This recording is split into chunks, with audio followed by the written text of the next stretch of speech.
सिंध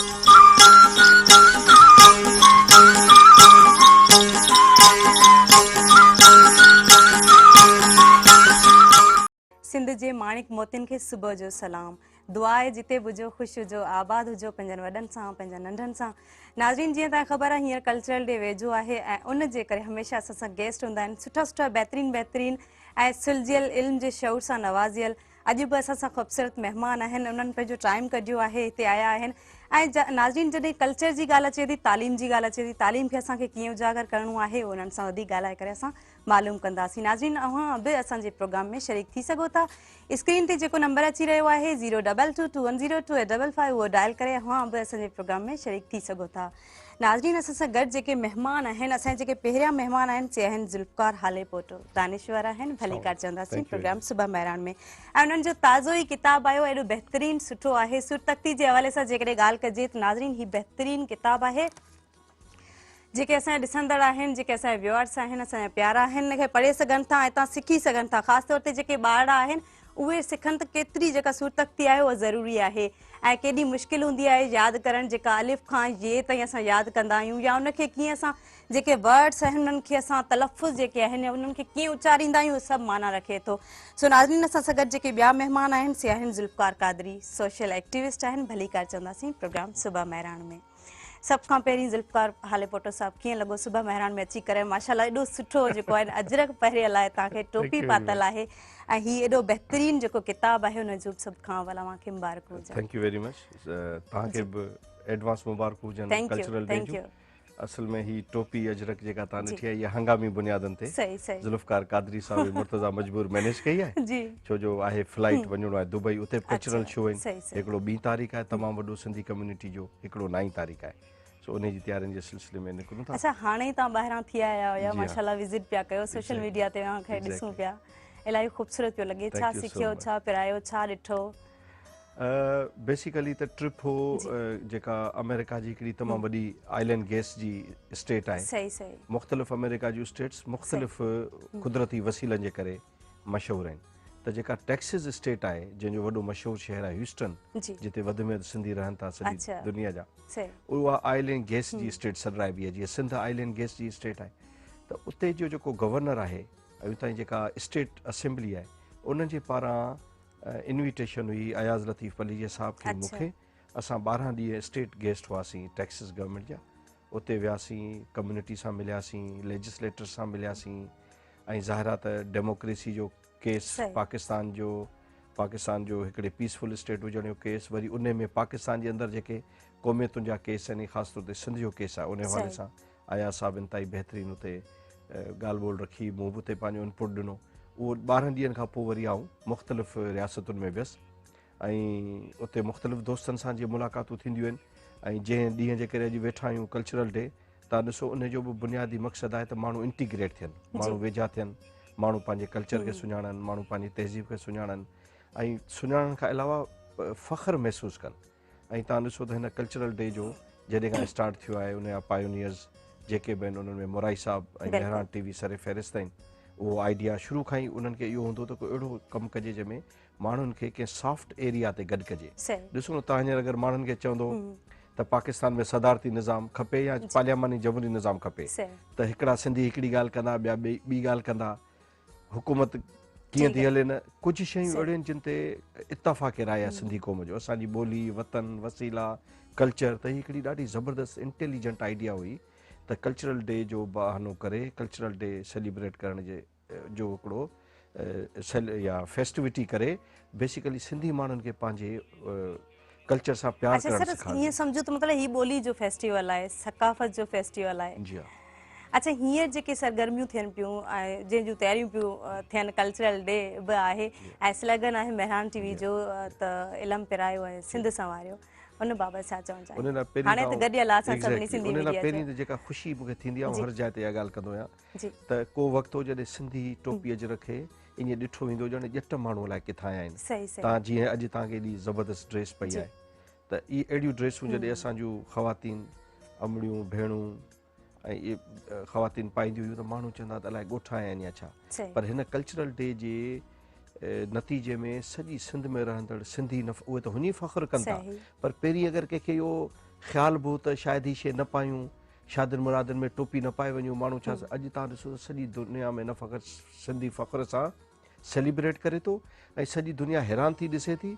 पर फ़ाइदो इहो थियो आहे त अॼु बलोच डे थिए थो, पख्तून डे थिए थो, पंजाबी डे थिए थो, सही कश्मीरी डे थिए थो, गिलगिती डे, सही इहो सॼो क्रेडिट ई सिंधी जेको पंहिंजो कल्चर डे मल्हाइण जी जेके पायोनियर्स आहिनि, त बिल्कुलु न फ़क़ति माण्हुनि खे कल्चर खां नफ़रत वारो तसवुरु जेको किन धुरिन ॾिनो आहे जी मुल्क में, ताकी क़ौमियतुनि जो कल्चर ऐं ॿोलियूं ऐं इहे तहज़ीबूं मिटिजनि ऐं हिकिड़ी कूड़ी वननेस पैदा थिए, सही सही उन खे बुंजो आयो आहे। पर गॾोगॾु इन ॿियनि क़ौमुनि जॾहिं ॾींहं मल्हाइण शुरू कया आहिनि त माण्हू हिक ॿिए खे जुड़िया आहिनि ऐं कल्चरल डे जो जहिड़ो उन जो टेको वठी कॉन्सेप्ट जेको आहे सिंधी माण्हू पूरे मुल्क में हिकिड़ी प्रोग्रेसिव ऐं रोशन ख़्याल क़ौम तौरु ऐं पंहिंजी तहज़ीब ॿोली पंहिंजे माण्हू सां प्यार कंदड़ क़ौम तौरु अॻियां उभरियो आहे। तमामु बहितरीन ऐं क़ादिर ज़ुल्फ़कार क़ादरी असां सां गॾु वेठा आहिनि, उन्हनि सां बि ॻाल्हि ॿोल कंदासीं ऐं नाज़रीन असां सां हिन प्रोग्राम में तावन कयो आहे टपाल मेज़बान। महिमान सां त बसि हिकिड़ो रिश्तो आहे, असां लाइ त हू बसि फ़रिश्तो आहे। मेज़बानी असांजो मान आहे, महिमान नवाज़ी सुञाण आहे। सिंध जी मेज़बानी जी सुञाण टपाल मेज़बान। ऐं नाज़रीन असां सां गॾु हिन प्रोग्राम में महिमान बि आहिनि, मेज़बान बि मौजूदु आहिनि, सोशल एक्टिविस्ट आहिनि। ज़ुल्फ़कार क़ादरी साहब, कीअं लॻो तव्हांखे सुबुह महिराण में अची करे? हीअं जेके कल्चरल डेज़ आहिनि इलाही वेझा आहिनि। सुठो लॻो ऐं महिराण टीवी सां जी पुराणो तालुक़ु जुड़ियल आहे जी ऐं तव्हांजी टीम सां, सही ऐं ख़ासि तरह असां जॾहिं अहिड़ा ॾींहं असीं सेलिब्रेट कयूं था ऐं जी हुन में शिरकत था कयूं त असांखे पंहिंजाइप महसूसु थी बिल्कुलु थिए ऐं ॾाढो सुठो। ऐं तव्हांजो प्रोग्राम जो फॉर्मेट ऐं उनजी जेको सो सेट जी बि ऐं जंहिं तरीक़े सां तव्हां कल्चर जी, असांजी सकाफ़त जी, ॿोलीअ जे हवाले सां महिराण टीवी उनखे खयों आहे मोटो खे, ऐं हिन दफ़े जेको थीम ॾिनो अथऊं सही जेको इल्म ऐं तइलीम जे हवाले सां जी बहितरीनु आहे। इलम पिरायो सिंध इल्मु संवारियो। पढ़ायो। ऐं ॿियो इहो आहे त मां जेको आहे सो ज़ुल्फ़कार साहब जे, छो त असीं ऑन एयर आहियूं ऐं पूरी दुनिया में जेको सो ॾिठो थो वञे हिन प्रोग्राम खे, त मां ज़ुल्फ़कार हालीपुर साहब जे किताब जे हवाले सां सही थोरे अव्हांजे लफ़्ज़नि जी वज़ाहत कंदुसि। जी त जीअं ॾिसंदो त सूरत तख़्ती त हुनखे उहा जेको पटी जो कॉन्सेप्ट ईंदो, पेन कलम वारो कॉन्सेप्ट जी ईंदो, पर एक्चुअली ज़ुल्फ़कार हिन किताब में जी सिंध जे समाजी सियासी जेके मुआशी मसइलनि खे ते लिखियो आहे। जी मुख़्तलिफ़ जेके फीचर लिखिया अथई, आर्टिकल्स लिखिया अथई, उन्हनि खे हुन सहेड़े ऐं उनखे जेको सिंध जी सूरत तख़्ती जे जो नालो ॾिनो आहे। त चवण जो मतिलबु आहे त हीअ जेको असांजा नौजवान कहिड़ी बि टॉपिक ते जॾहिं बि हुननि खे कंहिं बि सिंध जे मुआशी मसइलनि ते जेकॾहिं उन्हनि खे रेफरेंसिस खपनि, ज़ुल्फ़कार हीअ किताबु जेको आहे सो उन्हनि जी मदद कंदो। जेकॾहिं पाणी इशू ते जेको सो जेकॾहिं हुनखे चाहींदा त असांजो जेको वाटर इशू आहे उहो छा आहे, हुन ते ज़ुल्फ़कार जो हिन ते महिनत थियल आहे। त अचूं था वरी असीं साॻियो हुन पंहिंजी टॉपिक ते फ्री ऐं तव्हांजे प्रोग्राम जे फॉर्मेट ते। त हिन दफ़े जेको इल्म जे हवाले सां खयों आहे त ज़रूरत आहे असांखे नौजवाननि खे, सिंधी क़ौम खे इल्म जे तरक़ी तरवीज ऐं उनजे जेको आहे वाधारे जी, छो त दुनिया जे अंदरि जेके क़ौमूं जेके साइंस जे टेक्नोलॉजी जे हवाले सां अॻिते पियूं वञनि, उन में जेसिताणी असांजा नौजवान इल्म खे न वठंदा, बाक़ी ॿियूं सरगर्मियूं बि हलंदियूं रहनि, पर कल्चर खे तव्हां ॻंढियो आहे। असां माज़ी में जेके कल्चर डे रहिया, दरिया जे हवाले सां ॻंढियासीं, असीं पाणी जे मैटर सां ॻंढियासीं ऐं धरती जे हवाले सां उनखे असां लिंक कयोसीं।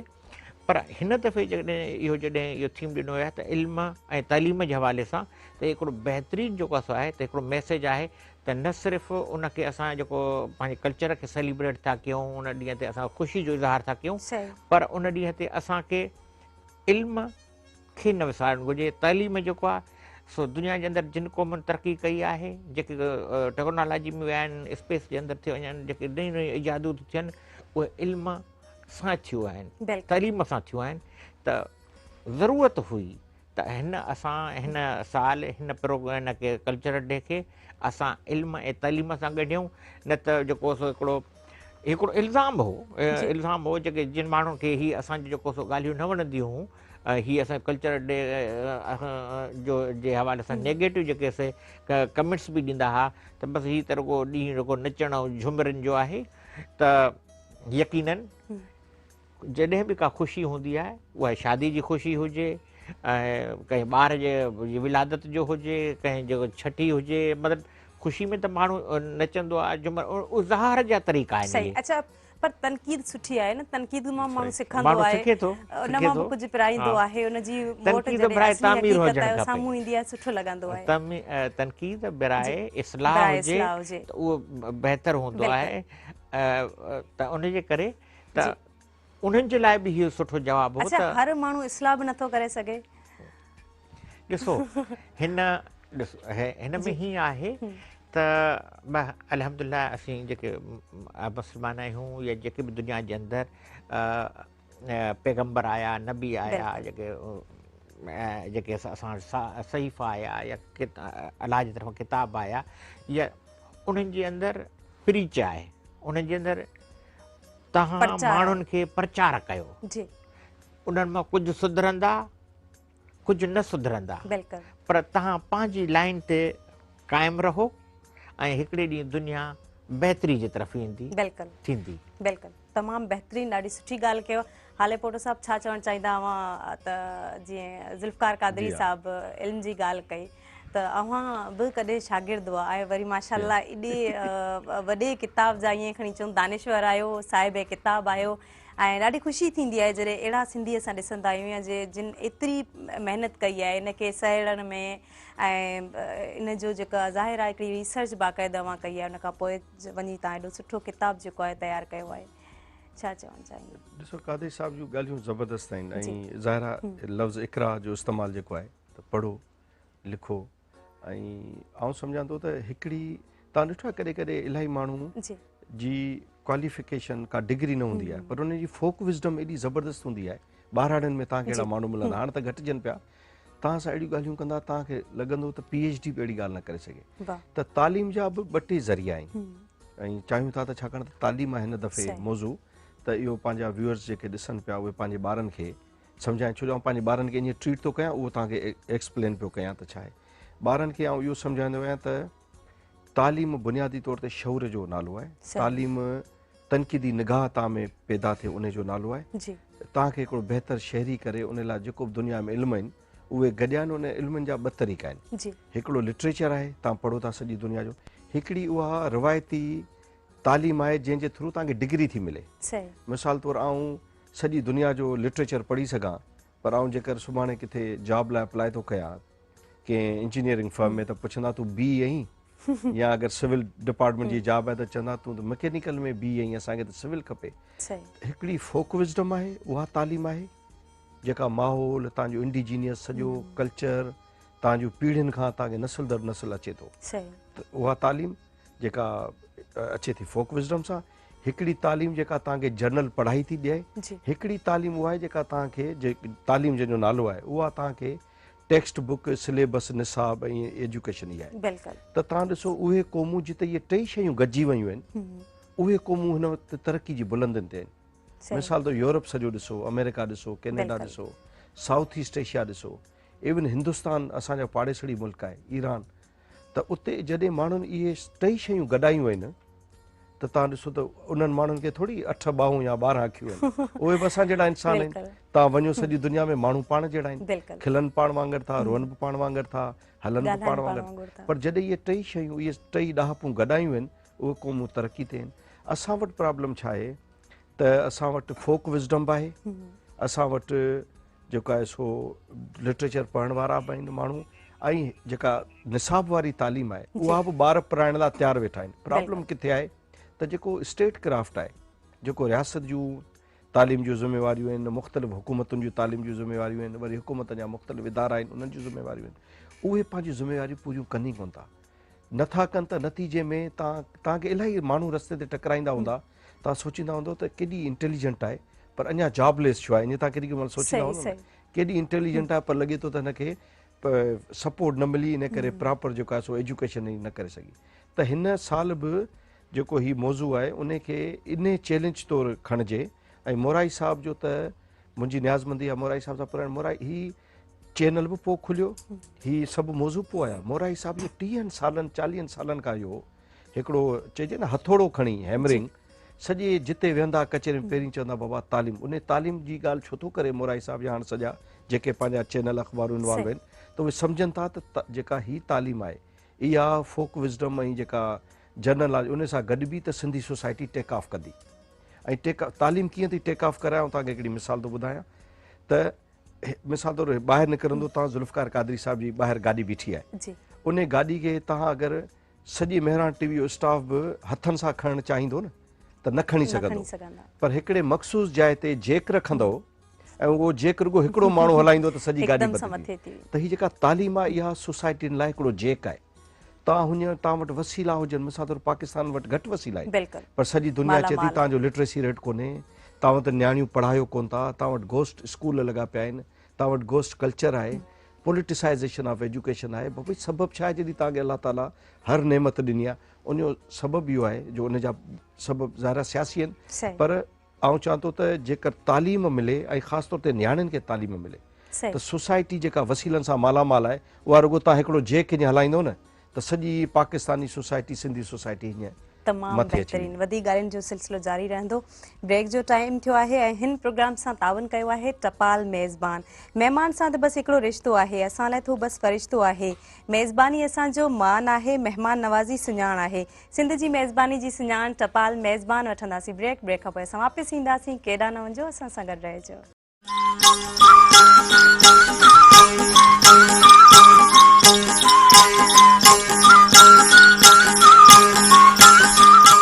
Welcome back viewers. नाज़रीन आफ्टर द ब्रेक तव्हां ॾिसी रहिया आहियो प्रोग्राम सुबह महरान ऐं असां सां हिन प्रोग्राम में तावन कयो आहे टपाल मेज़बान। महिमान सां त बसि हिकिड़ो रिश्तो आहे, असां लाइ थू फ़रिश्तो आहे। मेज़बानी असांजो मान आहे, महिमान नवाज़ी सुञाण आहे। सिंध जी मेज़बानी जी सुञाण टपाल मेज़बान। ऐं नाज़रीन असां सां गॾु हिन प्रोग्राम में ज़ुल्फ़कार हालेपोटो साहब ऐं ज़ुल्फ़कार क़ादरी साहब मौजूदु आहिनि, उन्हनि सां ॻाल्हि ॿोल हली रही आहे। हाणे असां नियाणियुनि जी तालीम ते ॻाल्हाईंदासीं।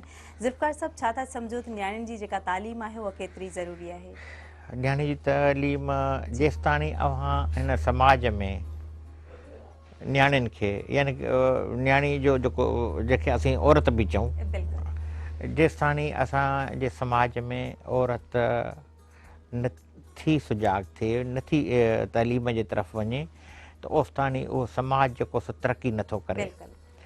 ऐं मां त जॾहिं असीं हिन जे तालीम जे हवाले सां जॾहिं असीं ॾिसंदा आहियूं ऐं जॾहिं तारीख़ इस्लाम खे पढ़ंदासीं त रहमतुल आलमीन हुज़ूर करीम सल्लल्लाहु अलैहि वसल्लम पंहिंजी नियाणी फ़ातिमत ज़ुहैरा खे इस्लाम खे जेको इल्म जे हवाले सां जेको रोशनास करायो त ख़ातून जन्नत जो हुनखे लक़ब मिलियो। ऐं उहो तव्हां ॾिठो त उन जा जेके हसन हुसैन ऐं जेको सो सॼो हिकिड़ो असांखे इल्म जा जेके मुंबर था मिलनि, जेको आहे सो उतां असांखे रोशनी लाइट थी मिले इल्म जी, ऐं उहा जेको सो उहा लाइट हले थी पई। त अचूं था असीं हिन मौजूदा दौर ते त इल्म जे हवाले सां जेकॾहिं ख़वातीन खे अव्हां पोइ ते रखंदव, असां वटि जेको सो ॾिसो स्कूलनि जे औरतुनि जो को वक़्तु हो जॾहिं ॾाढो मयूब सम्झो वेंदो असांजे हिन समाज सोसाइटी में, पर इहे जेको सो छोकिरियूं था पढ़ायो अञा ताईं जेको सो असां वटि इहो काफ़ी हंधनि ते इहे इन क़िस्म जो त बाबा इहो छोकिरियुनि खे जेको आहे सो तालीम हिनखे स्कूल न मोकिलियो, कॉलेज न मोकिलियो, बसि जेको 5 दर्जा पढ़ाए घर विहारे छॾियो।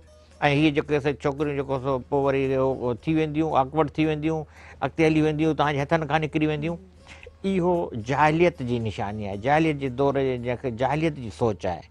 अव्हां जेकॾहिं क़ौम खे अॻिते खणी वञणु था चाहियो ऐं दुनिया जे अंदरि उन कॉम्पिटिशन सां बीहणु था चाहियो त असां छो त ॾिसो आबादी जो जेको तनासुब आहे, जेकॾहिं तव्हां औरत जी तालीम जी मुखालफ़त कंदो त माना त अधु जेको तव्हांजी पॉपुलेशन आहे, हाणे त अध खां मथे ख़वातीन थी वियो आहे। पॉपुलेशन जो जॾहिं रेशो ॾिसूं था त औरतुनि जो रेशो मथे चढ़ंदो थो वञे हिन दुनिया में। त तव्हां माना त दुनिया जी अधु आबादी खे, सिंध जी अधु आबादी खे, मुल्क जी अधु आबादी खे इल्म खां जेको वाझाइण था चाहियो, इल्म खां महरूम रखणु था चाहियो। त उन जे लाइ तव्हां जॾहिं नियाणियुनि खे पढ़ाईंदव त उहा न्याणी अॻिते हली घर धयाणी थींदी। बिल्कुलु उहा जॾहिं घर धयाणी हूंदी त पंहिंजे घर जे अंदरि जेके वरी हूअ जेकॾहिं घर जी वारस थींदी त वरी हूअ पंहिंजी औलाद जे लाइ बहितर सोचींदी बिल्कुलु ऐं हू पंहिंजी औलाद खे पढ़ाईंदी, ॿारनि खे पढ़ाईंदी ऐं उहे वरी समाज जे लाइ जेको सो असांजे लाइ हिकिड़ो पॉज़िटिव जेको सो रोल किरदारु अदा कंदा। त उन लाइ नियाणियुनि खे पढ़ाइणु खपे। इन असांखे कॉन्सेप्ट मां ॿाहिरि निकिरणु खपंदो आहे त बाबा बसि 5 दर्जा पढ़ाए घर में विहारे छॾियो ऐं बसि हाणे छोकिरियुनि जो पढ़ाई जो जेको कहिड़ो तालुक़ु आहे हिनखे पढ़ाइण सां छा थींदो, कुझु बि न थींदो, कहिड़ो हिनखे नौकिरी। ज़रूरी न आहे त इल्मु नौकिरीअ जे लाइ कयो वञे। इल्मु नॉलेज जे लाइ ऐं वुसत जे लाइ, ज़हनी ओसर जे लाइ तइलीम ज़रूरी आहे। उन सां हिकु औरत जेकॾहिं लिखियलु पढ़ियलु आहे त उहा जेको आहे सो सॼे समाज खे, न सिर्फ़ु पंहिंजे घर खे, पूरे महले खे, पूरे ख़ानदान खे जेको आहे सो उन खां जेको आहे मुस्तफ़ीज़ थी करे उन जूं जेके असरात जेके आहिनि पूरे समाज ते था पवनि। त इन करे नियाणियुनि खे पढ़ाइणु तमामु ज़रूरी आहे। तमामु बहितरीनु, ॾाढी सुठी ॻाल्हि कयो ज़ुल्फ़िकार हालेपोटा साहब। तव्हां छा चवणु चाहींदा?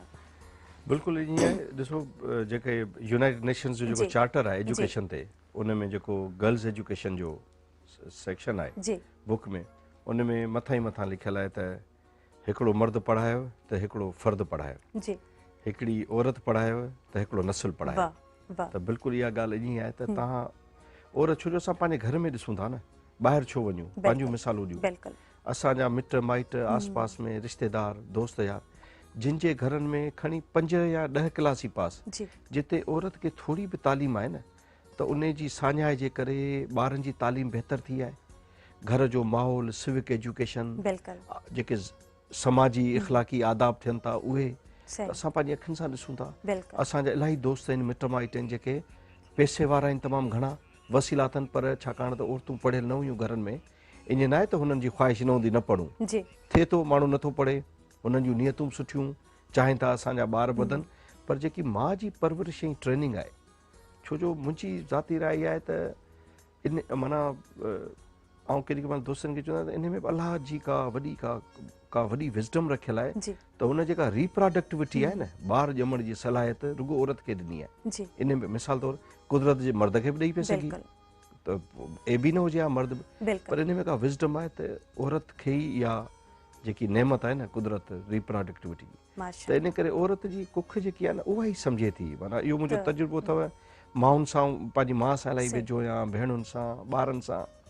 और ऐं मुंहिंजी वालिद साहब मुंहिंजो ऐं 9th में हुउसि 8th में गुज़ारियो, त मुंहिंजी ट्रेनिंग घणो करे माइनि में ई थी आहे, पुफियूं, मासियूं, चाचियूं, अमड़। त ॾिसंदो आहियां त औरत जी जेका माना ॿार खे हिकिड़ो आइडियल शहरी करणु, हिकिड़ो तमामु बहितरीनु कामयाबु इंसानु करणु, मर्द रिसोर्सिस ॾेई थो सघे, पैसा ही, पर जेका हिकिड़ी स्पिरिचुअल जेको फैकल्टी आहे न, त ॿार खे हीअं ग्रूम करे करे उहो मर्द, ऐं सम्झां थो सफ़ा मार्जन ॾिया न मर्द खे, माना सिफारिश केरु करे त मर्द खे मार्जन, ऐं सम्झां थो 10% बि नथो सोचे सघे जेको औरत जी आहे। तंहिंजे करे इंतिहाई, ऐं पंहिंजे तजुर्बे जी बुनियाद ते थो चवां, औरत जी तालीम एॾी ज़रूरी आहे, नियाणियुनि जो अॻियां वधणु एॾो ज़रूरी आहे। ऐं तव्हां ॾिसो जिन मुआशिरनि में तालीम आहे औरतुनि जी, उहे केॾियूं अॻु भरियूं आहिनि, अॻियां नथा वञूं। तव्हां ॾिसो भूटान, नेपाल, माना ऐं इहो बि नथो चवां फ्रांस या जर्मनी या इंग्लैंड, त ॿुधंदड़ चवनि साईं इहे त वॾा मुल्क आहिनि, त 300-400 साल जिदोजहद कई आहे। हलिया वञो तव्हां श्रीलंका, 99% औरत आहे, सज़ा आहे अगरि तव्हां ॿार न मोकिलियो। तव्हां हलिया वञो मालदीप, सज़ा आहे अगरि तव्हां ॿारड़ी स्कूल न मोकिली। त ईअं कुझु असां एफर्ट्स करे, छो जो पाकिस्तान वसीलनि सां मालामाल मुल्क आहे, असांजो सिंध वतन बि वसीलनि सां मालामाल आहे, पर चऊं था त औरत पढ़ंदी, ऐं औरत रुॻो पढ़ंदी न, हाणे वरी तव्हांखे ख़बर आहे यूनाइटेड नेशंस में छा तस्वुरु आयो। यूनाइटेड नेशंस चए थी इक्वलिटी न, इक्वलिटी माना आउं ऐं कादरी साहब वेठा आहियूं, तव्हां ई अधी हिकिड़ी साम्हूं वेठी आहे जेका हिन वक़्तु स्क्रीन ते नज़र न पई अचे, पर नेक्स्ट सेगमेंट लाइ आहे, तव्हां बि 2 असीं बि 2, तस्वीर ॿाहिरि वई, माण्हू चवंदा था बराबरी आहे न, 2 आहिनि, पर जेकर तव्हांखे फ़ैसिला साज़ी में असीं ॿई नथा शेयर ॾियूं, कंहिं डिसीशन में तव्हां खां राय नथा वठूं, त पोइ इहा बराबरी त कंहिं कम जी कोन्हे। त हाणे यूनाइटेड नेशंस कॉन्सेप्ट ॾिनो आहे, नॉट इक्वलिटी बट इक्विटी, माना जेतिरो मुंहिंजो इख़्तियार हूंदो फ़ैसिले ते, ओतिरो तव्हांजो हूंदो, जेतिरो कादरी साहिब जो हूंदो ओतिरो हुन अदी जो हूंदो जी। त हाणे दुनिया औरतुनि जी तरक़ी जे लाइ हिकिड़ा नवां तसवुर खणी आई आहे बिल्कुलु। ऐं पाकिस्तान वटि उहे तसवुर मौजूदु आहिनि छो जो असीं UN जो सिस्टम जो हिसो हुयूं NGOs कमु कनि थियूं पर हाणे इहो आहे त जेकर पॉलिटिकल विल हुजे ऐं हुकूमतूं चाहिनि तव्हां ॾिसो बोर्ड जा नतीजा ईंदा आहिनि जी। ऐं एॾो ख़ुशि थींदो आहियां मैट्रिक जो नतीजो अची वियो सही 8 मां 9 7 पोज़ीशनूं नियाणियूं त माशा उनजी टेंडेंसी हुजे थी हर शइ खे बहितर तरीक़े सां तव्हां ॾिसो नौकिरी ईंदी आहे लिखियलु हूंदो आहे त कॉम्पिटेंट माण्हू खपनि पर ख़वातीन खे ऐं जेके पीपल विद स्पेशल एबिलिटी उन्हनि खे असीं प्रिफरेंस ॾींदासीं छो जो उन्हनि खे डेकोरम रखणु ईंदो आहे उन्हनि खे डिसिप्लिन में हलणु ईंदो आहे त इहो सॼी इंसाननि जी हिकिड़ी पूरी जेको आहे रिसर्च थी आहे ईअं थोरी आहे त औरत खे अवलियत आहे या तरजीह आहे जी। उहे पूरी रिसर्च थी आहे जेनेटिक्स जी रिसर्च थी आहे बॉडी लैंग्वेज जी रिसर्च थी आहे ज़हन जी रिसर्च उन खां पोइ दुनिया इन ॻाल्हि ते पहुती आहे त औरत बनस्बत मर्द जे हिकिड़ी वधीक बहादुर वधीक स्टेबल ऐं वधीक लॉन्ग टर्म सोच रखण वारी एंटिटी आहे इन जे नतीजे में ऐं वॾी ॻाल्हि जेका अगरि हलिया वञूं मज़हब जे पासे बि त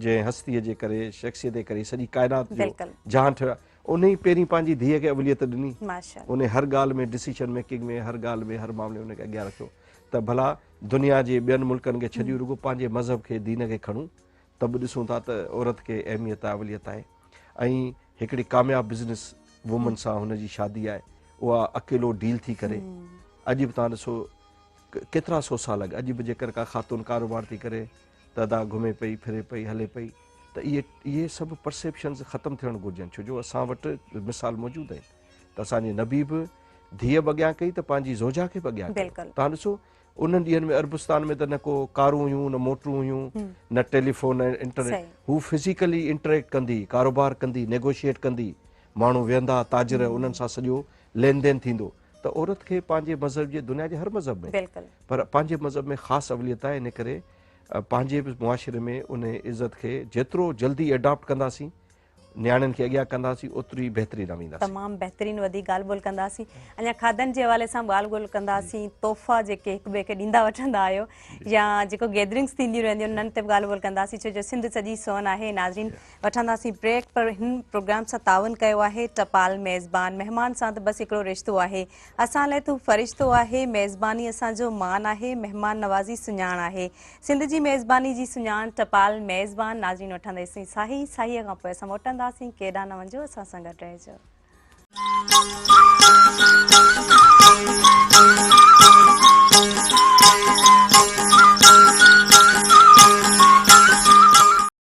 वेलकम बैक व्यूअर्स नाज़रीन तव्हां ॾिसी रहिया आहियो प्रोग्राम सुबह महरान ऐं हिन प्रोग्राम सां तावन कयो आहे टपाल मेज़बान महिमान सां त बसि हिकिड़ो रिश्तो आहे असां लाइ तूं फ़रिश्तो आहे मेज़बानी असांजो मान आहे महिमान नवाज़ी सुञाण आहे सिंध जी मेज़बानी जी सुञाण टपाल मेज़बान नाज़रीन जॾहिं टपाल मेज़बान जी ॻाल्हि अचे थी ऐं सभु असां ज़ाहिर आहे जॾहिं असांजा महिमान हुजनि ऐं महिमाननि सां वरी चांहि जो कप हुजे त इलाही बहितरीनु इलाही सुठो लॻंदो आहे ज़ुल्फ़ार साहब छा चवणु चाहींदा जॾहिं किथे महिमान थी वेंदा आहियूं वरी उते चांहि जो कप मिली वञे खाधनि पीतनि जी जिते असां ॻाल्हि कयूं था ऐं वरी जिते मेज़बान हुजे उते अञा बि वधीक ख़ुशी थींदी आहे ऐं जेकर चांहि जो आसिरो न हुजे त आउं सुबुह जो केॾी महिल अचां केॾी महिल न अचां पर पको हूंदी आहे चांहि मिलंदी कड़क चांहि बिल्कुलु ऐं थैंक यू वेरी मच महिमान नवाज़ी में इन ई आहे हर सोसाइटी जो पंहिंजो कल्चर आहे पाण वटि वरी चांहि जो रवाजु घणो आहे ऐं इलाही दोस्त वरी हुजती बि आहिनि त उहो मशहूरु हिकिड़ो आहे लतीफ़ो त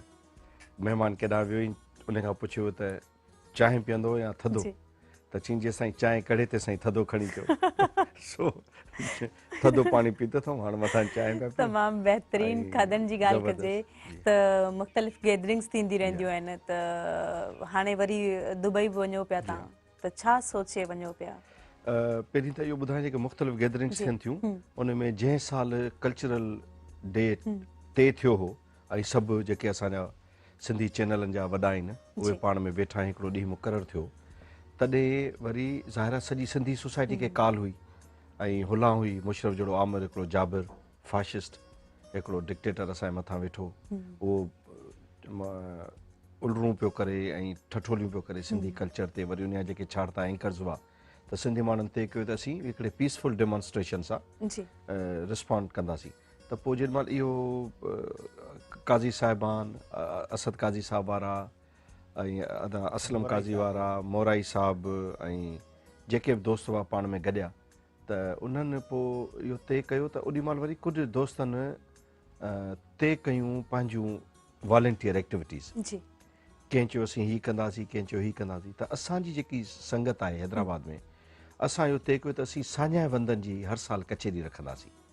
सिंध जा राइटर्स, इंटेलेक्चुअल्स, दानिश्वर, सिविल सोसाइटी अॻवान उहे वेहंदा, हिकिड़ो असीं की नोट स्पीकर कंदा आहियूं, पोइ जेको उन साल जो मौज़ू हूंदो आहे उन ते गुफ़्तगू कंदो आहे ऐं पोइ ॿिया दोस्त इनपुट ॾींदा आहिनि। त उहो 3 ॾींहं अॻु असां उहो एक्टिविटी जंहिंमें नसीर मिर्ज़ा साहब, ताज जोयो साहब, कादरी साहब, रज़ा कुमरानी साहब, अनू सोलंकी, माना हैदराबाद में ॿाहिरां आयल कुझु महिमान, कैनेडा मां, अमेरिका मां। त हिकिड़ो त इहो ॿुधाईंदो हलां व्यूअर्स खे त असीं पंहिंजे हिसे जी इहा एक्टिविटी कंदा, जेको कमु असांखे अचे थो त मुंहिंजे घर ते ई थींदी आहे तक़रीब, ऐं उन में 40-50 सिलेक्टेड रुगो राइटर्स, इंटेलेक्चुअल्स इहे हूंदा आहिनि। ऐं हिकु ॿ दफ़ो मोराई साहब बुनियादी सालनि में आयल आहिनि, नासितो साहब ईंदो रहियो आहे, सादिक फ़क़ीर मरहूम बि हिकु साल परफॉर्म करे वियो आहे। जी हा, बल्कि जोए साहब ई उन जंहिं साल इहो तइ थियो पहिरियों साल ई जोए साहब उन जी सदारत कई हुई। त वॾा गुल मोहम्मद उमरानी साहब, शम्स जाफ़रानी साहब, केतिरा नाला वठा, नसीर मिर्ज़ा साहब, जामी चांडियो साहब लेक्चर ॾेई विया हिकु दफ़ो जंहिं साल हो ख़ुदि मुख़्तियारी ते या सिंधे वसीलनि ते जंहिं साल हो। त इन असीं उहा एक्टिविटी कंदा था रहूं इन सिलसिले में। ऐं हाणे वञूं पिया जिते उते हर दुनिया जे, ॾिसो केॾी ज़बरदस्त ॻाल्हि आहे, दुनिया जे हर शहर में जिते बि सिंधी, हिकिड़ो बि सिंधी आहे न त उन ॾींहुं उहो टोपीअ जरक पाए, ॿियो न त फेसबुक लाइव ते ई अची चए थो त आऊं बाबा हिन शहर में अवेलेबल आहियां। मूंखे यादि आहे लास्ट कोविड खां पहिरीं न्यूज़ीलैंड जो हिकिड़ो को जज़ीरो हो, हाणे मूंखे नालो नथो चवां, केॾी महिल फेसबुक ते ॾिसंदुमि, उन आयरलैंड में का यूनिवर्सिटी या कॉलेज, उन में हिकिड़ो ई सिंधी छोकिरो हो, उन उतां जेको आहे सो फेसबुक लाइव कयो त आऊं हिन शहर में रुगो हिकिड़ो ई इन ॿेट में सिंधी आहियां। त इहा वॾी कनेक्टिविटी आहे। हाणे दुबई में तमामु घणा सिंधी रहनि था, जेके असीं UAE गॾियल अरब इमारात था चऊं, उन में 7 रियासतूं आहिनि नंढियूं नंढियूं। दुबई मुख्य शहर आहे, अबू धाबी त वॾी स्टेट आहे, त उते सिंधी कम्यूनिटी तमामु घणी आहे। त उते 2 तक़रीबात आहिनि। 2 तारीख़ आहे हिकिड़ी, जेको असांजो दोस्त आहे बशीर आरीसर साहब ऐं उन टीम, जंहिंमें जावेद कोरे जो आहे ऐं उन में काफ़ी दोस्त ॿिया शामिल आहिनि। हिकिड़ो वरी 9 तारीख़ आहे, जंहिंमें मुस्लिम बुर्दी, माजिद हैदरी ऐं कुझु वरी कम्यूनिटी जा वॾा आहिनि, जीअं कादर सरकी साहब उहो हाणे लंडन शिफ्ट थी वियो आहे, पहिरीं उहो तक़रीबात कंदो। पोइ वरी सलीम शेख आहे, डॉक्टर बशीर सदायो आहे, खोड़ो साहब आहे, मोहम्मद बख्श पंवर आहे, सैफ़ आहे। त ईअं वरी कुझु दोस्त आहिनि जेके एल्डर्स आहिनि, जेके ॿिन्ही पासे वरी ओवरसाइट कंदा आहिनि या विजिलेंस कंदा आहिनि त ॿई एक्टिविटीज़ बहितर थियूं थियनि। त उन में सिंध मां काफ़ी फ़नकार वञनि पिया। आउं ऐं कादरी साहब, छो जो हींअर आउं 10 ॾींहं दुबई हुअसि, त हुननि दोस्तनि इलाही ज़ोर भरियो त तव्हां अचो, त उन्हनि पंहिंजे हिसाब सां कयो आहे। ॿियो वॾी ॻाल्हि त एक्सपो हले पियो उते, त पाकिस्तान जो तमामु पॉपुलर स्टॉल लॻियल आहे उते। जेके बि 2 हफ़्ता अॻु उते हुअसि, त जेके बि स्टॉल लॻियल आहिनि ग्लोबल, पाकिस्तान जो स्टॉल टॉप 10 में आहे। त हींअर वरी कल्चरल डे जे हवाले सां सिंध जो जेको कल्चर डिपार्टमेंट आहे, उन्हनि वरी पंहिंजो बि हिकिड़ो सेगमेंट रखियो आहे, मूंखे इहो ॿुधण में आयो आहे।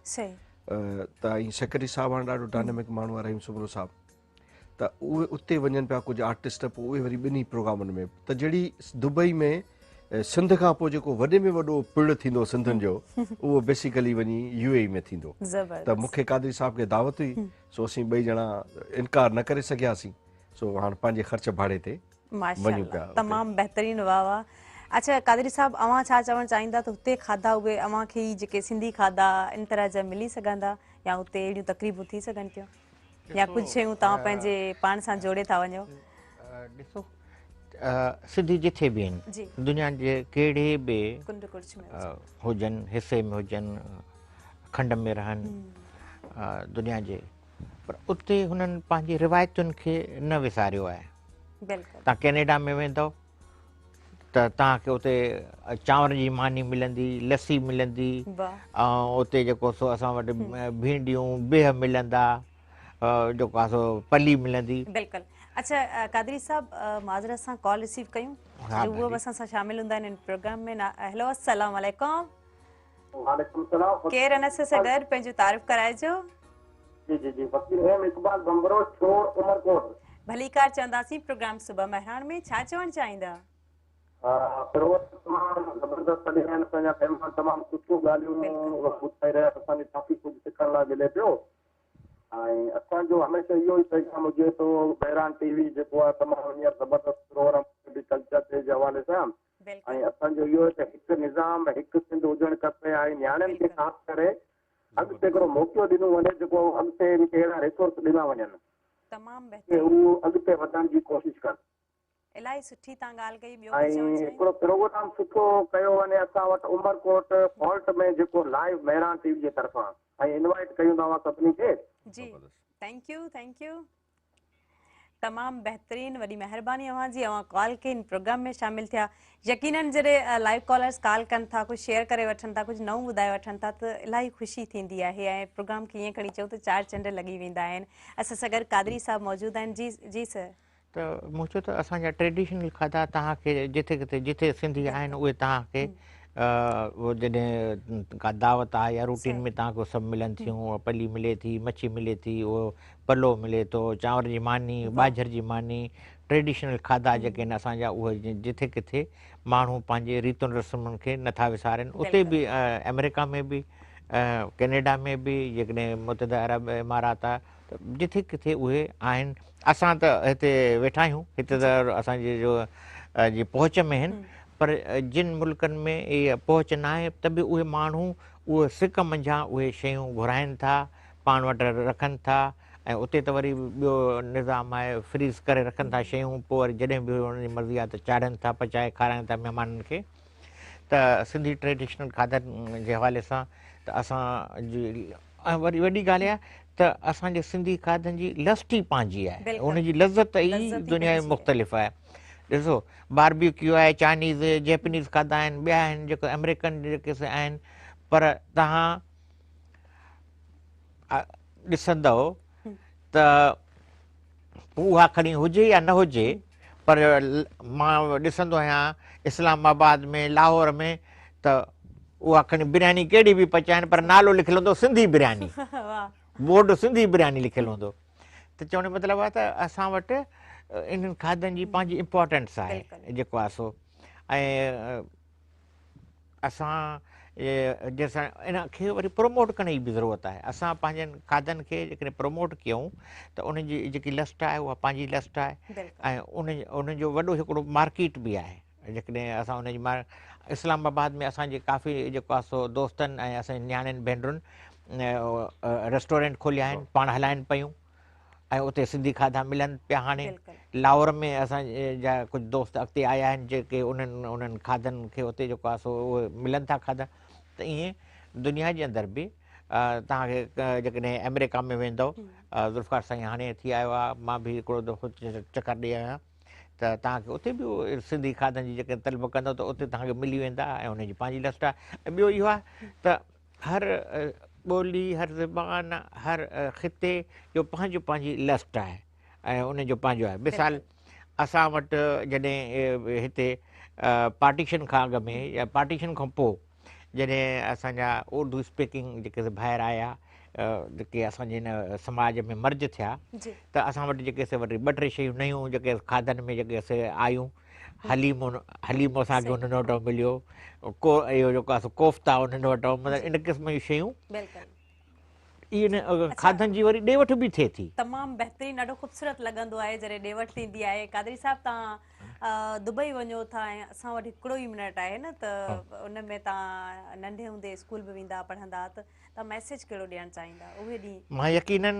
हिन हिकिड़ो लम्हे में हिकिड़े मिंट में इहो मैसेज ॾींदुसि त पंहिंजी सकाफ़त ॿोली ऐं धरती सां कमिटमेंट हुजे ऐं इल्म ऐं तइलीम खे पकड़े रखो जीअं क़ुर शरीफ़ में आहे त अलाह जी रसी खे पकड़ियो पर तक़द्दुम रहमत लाइ या जेको आहे सो या ईअं त अलाह जी रहमत खां जेको आहे सो तव्हां जेको आहे सो मायूस न थियो ऐं ईअं ॿिहंदा आयो आहे त अलाह जी रसी खे पकड़े रखो त उहो त हाणे का बि तरमीम न थी सघे नौज़ बिल्लाह पर आउं चवंदुसि त इल्म खे जिन पकड़ियो उहे क़ौमूं तमामु अॻिते वयूं तमामु बहितरीनु ॾाढो ख़ूबसूरत मैसेज ज़ुल्फ़कार अली पोटो साहब कहिड़ो मैसेज ॾियणु चाहींदा मैसेज इहा आहे त तालीम बुनियाद आहे हर शइ जी इहा अॼु जेको कल्चर सेलिब्रेट पिया कयूं न जेकर मादरी ज़बान में तालीम न हूंदी त ॿोली किथां बचंदी ॿार तव्हां ॾिसो हाणे स्पोकन हाणे ॻाल्हायूं था सिंधी स्क्रिप्ट ॾियो बाबा लिखी ॾियो त आउं घरां निकिरां पियो या निकिरां पई,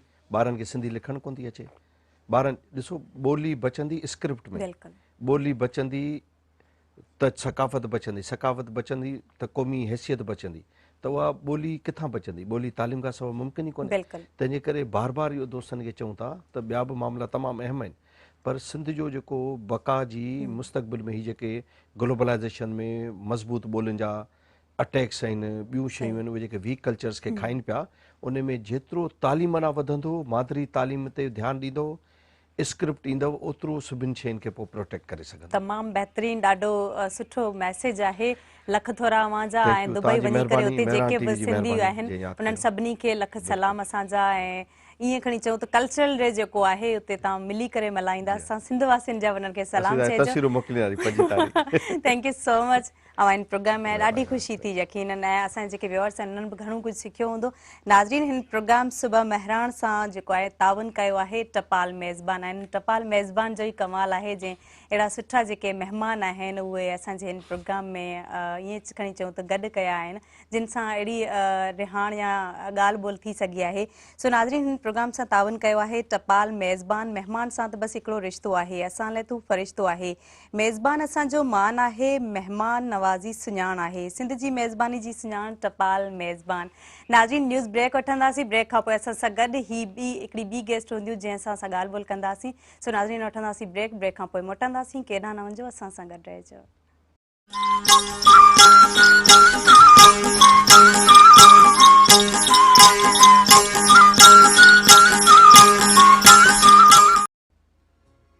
एक दफ़ो ॿीहर भलीकार प्रोग्राम सुबह महरान में, ऐं नाज़रीन असां सां ताउन कयो आहे हिन प्रोग्राम सां टपाल मेज़बान। महिमान सां त बसि हिकिड़ो रिश्तो आहे, असां लाइ त हू फ़रिश्तो आहे। मेज़बानी असांजो मान आहे, महिमान नवाज़ी सुञाण आहे। सिंध जी मेज़बानी जी सुञाण टपाल मेज़बान। नाज़रीन, ब्रेक खां पोइ असां सां हिकु ॿी महिमान हिन प्रोग्राम में मौजूदु आहिनि, उन्हनि जो बि अवां सां तारीफ़ कराईंदी हलां, पर एतिरो सुठो कमु, एॾो ख़ूबसूरत कमु आहे उन्हनि जो, ऐं फाइन आर्ट सां तालुक़ु रखनि थियूं मारिया शाज़ेब। सो नाज़रीन, ही वेडिंग प्लानर बि आहिनि, ईअं खणी चऊं, ऐं मुख़्तलिफ़ जेको आहे शयूं ठाहींदियूं रहंदियूं। उन्हनि में की चैन आहिनि, उन्हनि में जेको आहे चादरूं आहिनि, या पिलो जेके विहाणा हूंदा आहिनि उन्हनि जा कवर हूंदा आहिनि, या ज्वेलरी सेट आहे, ज्वेलरी बॉक्सिस आहिनि, ऐं मुख़्तलिफ़ ॿिया बि कम आहिनि। उन्हनि जा कोर्सिस बि आहिनि, जेको आहिनि डिफरेंट कोर्सिस उन्हनि कया आहिनि। उन्हनि खां वधीक असां पुछंदासीं त कहिड़ा कोर्सिस कया आहिनि ऐं कीअं इन्हनि शयुनि खे मैनेज कंदियूं आहिनि, ठाहींदियूं आहिनि। ऐं वरी उन्हनि शयुनि में जेकॾहिं ॾिसजे, हिकिड़ो क्लोज़ करे कंहिं शइ खे अगरि ॾिसूं था उन्हनि जी ठाहियल खे, त उन में इलाही फिनिशिंग हूंदी आहे, इलाही ख़ूबसूरती हूंदी आहे। सो उन्हनि जे शयुनि मां यकीनन ज़ाहिर थींदो, ऐं अव्हां बि जेको आहे उहे शयूं ॾिसी सघंदा, ऐं अव्हां बि जेको आहे लाइव कॉल ज़रिए प्रोग्राम में शामिलु थी सघो था, के सवाल हुजनि उहे बि पुछी सघो था। सो मारिया शाज़ेब खे असां भली कर चवंदासीं प्रोग्राम सुबह महरान में। कीअं फील कयो पिया, कीअं महसूसु कयो पिया प्रोग्राम में अची करे? माशाल्लाह एॾो सुठो अव्हां जो कमु ॾिसी करे मतिलबु दिलि चवे थी त बाक़ाइदा जेको आहे ही जेके शयूं आहिनि इहे सजाए रखजनि, ऐं इहो सिंधी कल्चर आहे।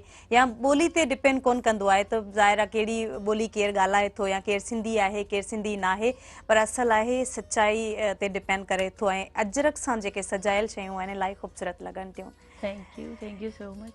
मुझे बहुत अच्छा लगा आपके चैनल पे आके, और मुझे बहुत ज़्यादा खुशी हुई कि मेरी इनविटेशन पर आप यहाँ आ गई माशाल्लाह से। और एक और चीज़ के ये खणी चवां त मुंहिंजूं फ्रेंड भी आहिनि, ऐं इन्हनि सां अक्सर मुंहिंजो कॉन्टेक्ट थींदो रहंदो आहे, ऐं अक्सर मूंखे शयूं पंहिंजूं जेके आहिनि या पंहिंजो जेको कमु आहे उहो बाय व्हाट्सएप सेंड कंदियूं रहंदियूं आहिनि, ऐं उन्हनि खे ॾिसी करे इलाही ख़ुशी थींदी आहे। इलाही इन्हनि खे आउं जेको आहे न एप्रिसिएट बि कंदी आहियां, ऐं ज़ाहिर आहे जॾहिं जेको डिज़र्व करे थो त उनखे एप्रिसिएट करणु बि खपे।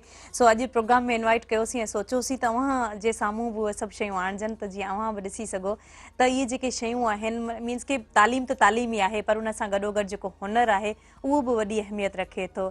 त हुनर में जेकॾहिं अहिड़ियूं सिंध जूं न्याणियूं जेके एॾे सुठे अंदाज़ में कमु कनि थियूं ऐं ज़ाहिर कनि थियूं, त हिकु सुठो सिंधी हुजणु या हिकु सुठो सिंधी हुजण जो सबूत ॾियनि थियूं, त वधीक इन्हनि जे कम जे बारे में असां ॼाणंदासीं। त आप कैसे इनको बना लेती हैं, मीन्स के ज़ाहिर ये काम करना, ये सब चीज़ें थोड़ा मुश्किल होता है ना, कि एक तो सबसे पहले के घर बंदा ज़ाहिर मैरिड लाइफ जो होती है, बच्चों की रिस्पॉन्सिबिलिटीज होती है, उन सब में इन सब चीज़ों को मैनेज करना कैसा है? मैनेज करना मुश्किल तो है, लेकिन ये है कि मेरी फील्ड ये है, मुझे मतलब इजी लगता है।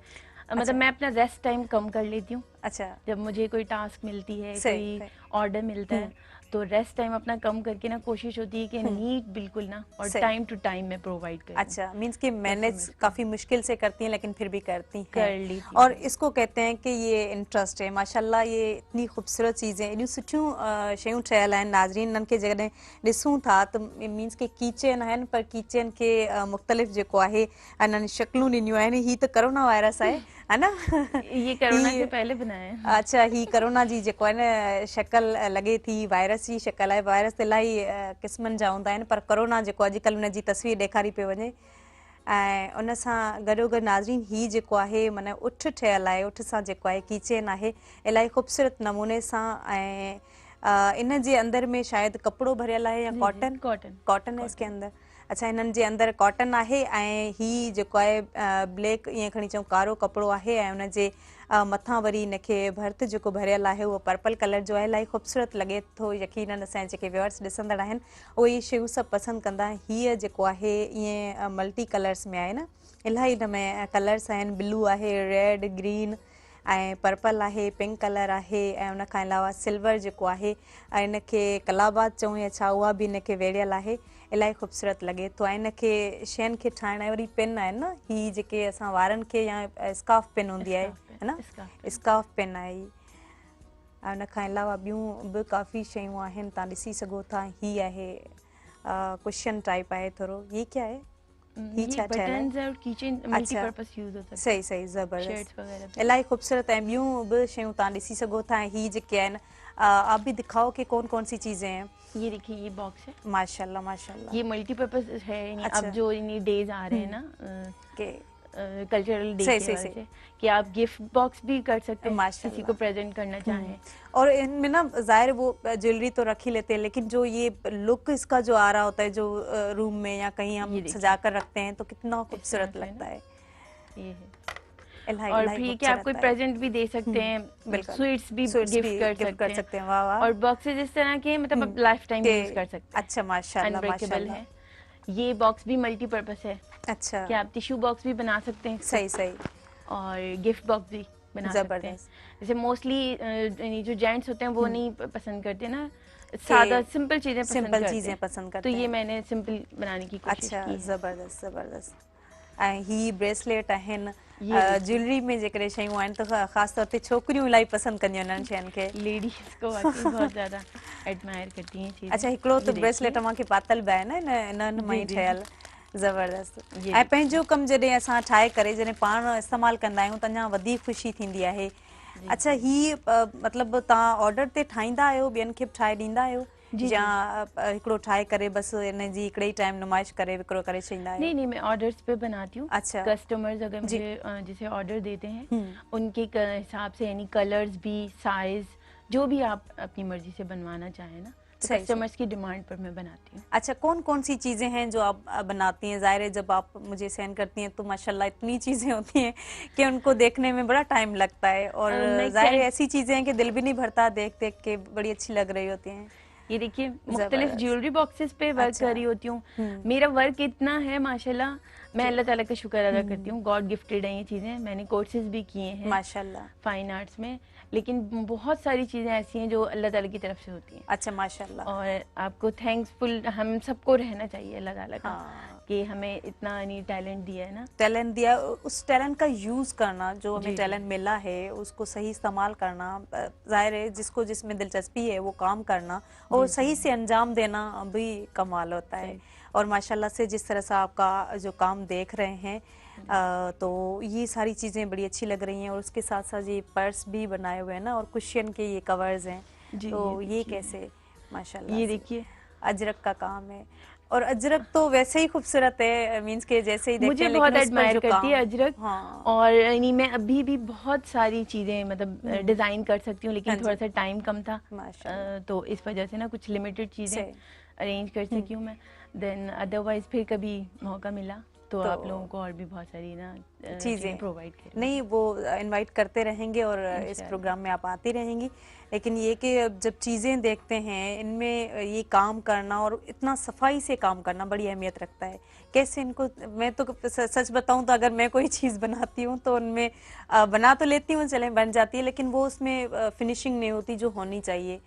तो ये सब एक तजर्बा है कि बंदा काम कर कर के सीख जाता है, या फिनिशिंग आती तो है, नहीं तजर्बे के साथ साथ ना, मतलब आप बिल्कुल। जब काम करें फिनिशिंग तो आती है, लेकिन कुछ लोगों का एक होता है कि ना वो बस काम चलाना है, काम चलाना कस्टमर को फारिग करना है। मेरे मतलब मैं इस तरह नहीं करती, मैं अपने कि काम के साथ बहुत ज़्यादा सिंसियर सिंसियर हूँ। हो। मुझे लगता भी है ना कि कहीं फिनिशिंग नहीं आ रही, मैं दोबारा से वो पीस शुरू कर लेती हूँ कि अच्छा। मुझे कस्टमर को मुतमईन करना है और नीट देना है मुझे अच्छा, काम ना। सही। तो मुझे ये नहीं होता मैं क्वांटिटी के ज़्यादा क्वांटिटी ऑर्डर ले लूँ मैं, और ना मतलब क्वालिटी ना हो वो, क्वालिटी ना हो, मैं क्वालिटी पे ज़्यादा प्रेफर करती हूँ। और करना भी अच्छी चाहिए, चीज़ क्योंकि दो। जब चीज़ अच्छी बनती है तो सबको पसंद भी आती है और इस तरह से फिर और जो ऑर्डर्स में भी इजाफा होता है कि भाई ये चीज़ या वो चीज़ मुझे बना कर दो। और आप काफ़ी सारी चीज़ें बनाती हैं, जैसे पर्स हैं, तो ये पर्स कैसे बनाती हैं? पर्स का ये है कि अच्छा, ना, ये इनमें देखें कि एक तो वो सिलाई है जो इसको पता नहीं आप किस तरह से कहते हो, मुझे तो इनके इन चीज़ों के नाम भी नहीं आते। कोई एक पर्स आप उठाकर दिखाएं कि कैमरा पर फोकस हो जाए, हमारे जो व्यूअर्स हैं वो देखें, इनको पसंद करें। और ये मैं काम खुद भी करती हूँ और मेरी कुछ फ्रेंड्स हैं, मतलब मेरे पास काम का बर्डन ज़्यादा होता है ना, अच्छा, तो मैं डिस्ट्रीब्यूट करती हूँ, फिर उनको यानी डेली वेजेस के हिसाब से मैं पे करती हूँ। सही सही। आप खुद भी करती हैं और जी, अपने ग्रुप को भी देती हैं, वो भी करती हैं। अब जाहिर है कि जैसे मैं सिंगल होती हूँ और मेरे साथ फैमिली भी है, बच्चे भी हैं, तो ये है कि बहुत ज़्यादा मतलब मैं ऑर्डर्स एक साथ नहीं कर पाती ना, सही। तो फिर ये होता है कि मैंने रखे हुए लेबर्स वगैरह ना, अच्छा, तो वो मेरे साथ हेल्प आउट कर। जबरदस्त। लेकिन इतना इसको हम मल्टी टैलेंटेड कहें, क्या कहें, मींस के ये काम एक में इतने काम माशाल्लाह। ये अभी कुछ भी नहीं है। अच्छा, ये मैंने जितना माशाल्लाह अल्लाह का शुक्र है जितना काम किया है, ये उसका 1/4 भी नहीं है। अच्छा, मतलब जो पीसेस हैं, वैरायटीज हैं, मैं बेडशीट में यानी आप जिस तरह की भी दे दें, ब्राइडल दे दें, सिंपल दे दें, जो भी टास्क दे दें, आपको डिज़ाइन करके दूंगी। अच्छा, ये सारी चीज़ें कैसे सीखी? इतने कोर्सेज किए आपने? कुछ मैंने कोर्सेज किए हैं, कुछ गॉड, मैं आपको कितनी गॉड गिफ्टेड मेरे बाबा कहते थे कि जो गॉड गिफ्टेड चीजें होती है ना, वो आप सीख नहीं सकते। बिल्कुल। और जितना आप उसे बांटेंगे ना, उतना आपके इल्म में इजाफा होगा, आप पॉलिश होते जाएंगे। अच्छा, ये फिर ख्याल कैसे आया कि कल्चरल चीज़ें बनाई जाएं और ऐसी?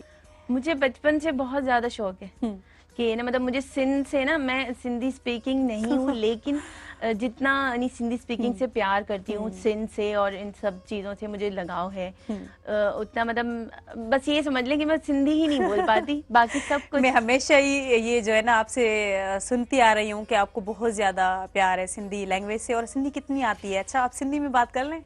अच्छा, सिंधी में ॻाल्हायूं था न, जो सिंध में रहूं था, थोरी कोशिश कयो, ॻाल्हाए वेंदा, ऐं मांखे सपोर्ट करण वारी आहियां। थोरी थोरी ईंदी आहे मूंखे सिंधी। अच्छा, ॾाढी सुठी लॻंदी आहे न जॾहिं इलाही सुठी था ॻाल्हाईंदा आहियो। ऐं वरी जॾहिं को उर्दू स्पीकिंग हूंदो आहे या ॿी का ॿोली ॻाल्हाईंदड़ हूंदो आहे, वरी सिंधी ॻाल्हाईंदो आहे, त अञा वधीक ख़ूबसूरत लॻंदो आहे। Thank U. त अव्हांखे कीअं लॻंदो आहे जॾहिं सिंधियुनि खे ॿुधंदा आहियो? इन जो सिंधी में असांखे जवाबु ॾियो। मूंखे जाम सुठो लॻंदो आहे। मुंहिंजी ॿ टे फ्रेंड बि आहिनि सिंधी। सिंधी उन्हनि सां सिंधी में ॻाल्हाईंदा आहियो? थोरी थोरी। अच्छा, वो खिलंदी आहियां मुंहिंजी सिंधी ते। खिलंदियूं आहिनि मूंखे डपु थो लॻे अच्छा, इलाही।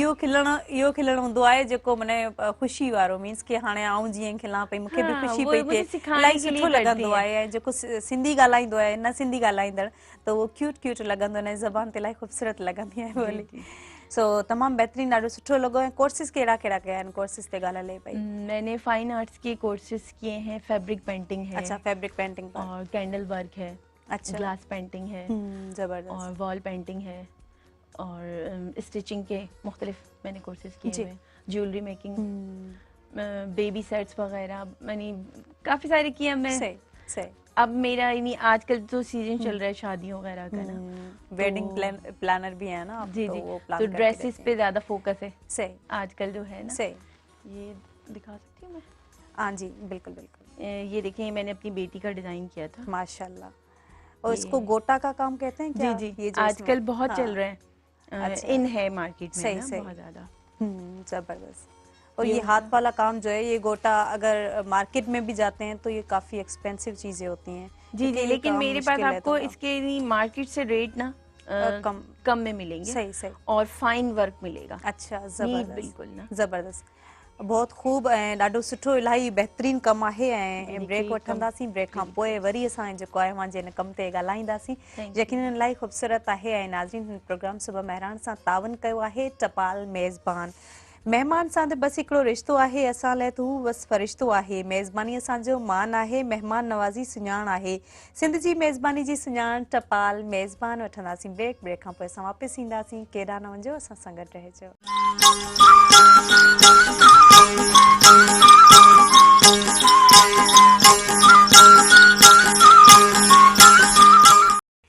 Welcome back viewers. नाज़रीन, तव्हां ॾिसी रहिया आहियो प्रोग्राम सुबह महिराण। ऐं इन में मुख़्तलिफ़ गेस्ट हूंदा आहिनि। तालीम जे हवाले सां ॻाल्हि ॿोल थिए थी, हुनर जे हवाले सां ॻाल्हि ॿोल थिए थी। ऐं जीअं तव्हांखे ख़बर आहे, हींअर जेको कल्चरल डे आहे उहो वेझो आहे। ऐं कल्चरल हिन सकाफ़ती ॾिहाड़े जे हवाले सां बि जेको आहे ही प्रोग्राम असां कयूं था।